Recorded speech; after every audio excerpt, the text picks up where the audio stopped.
হঠাৎ করেই এটা কি করতে যাচ্ছে নরেন্দ্র মোদীর প্রশাসন? সরাসরি ফারাক্কা বাঁধের সবগুলো গেট খুলে দেওয়ার নির্দেশ দেয়া হয়েছে। যদি সত্যি ফারাক্কা বাঁধের সবগুলো গেট খুলে দেয়া হয় তাহলে ভয়াবহ বন্যায় ভেসে যাবে বাংলাদেশ।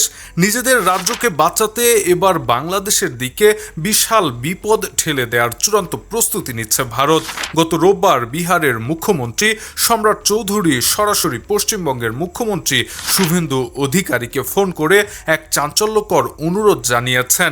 এক্সে দেয়া এক পোস্টে সম্রাট চৌধুরী নিজেই নিশ্চিত করেছেন যে তিনি শুভেন্দু অধিকারীকে ফারাক্কা বাঁধের সবকটি গেট একযোগে খুলে দেওয়ার জন্য জরুরি অনুরোধ জানিয়েছেন। আর শুভেন্দু নিজেও নাকি এই অনুরোধে সাড়া দিয়েছেন। এমন অবস্থায় সত্যি যদি ফারাক্কা বাঁধের সবগুলো গেট খুলে দেওয়া হয় তাহলে বাংলাদেশ অংশে ভয়াবহ বন্যা পরিস্থিতির সৃষ্টি হতে পারে। আর এই খবর প্রকাশ্যে আসতেই চরম আতঙ্ক ছড়িয়ে পড়েছে বাংলাদেশে।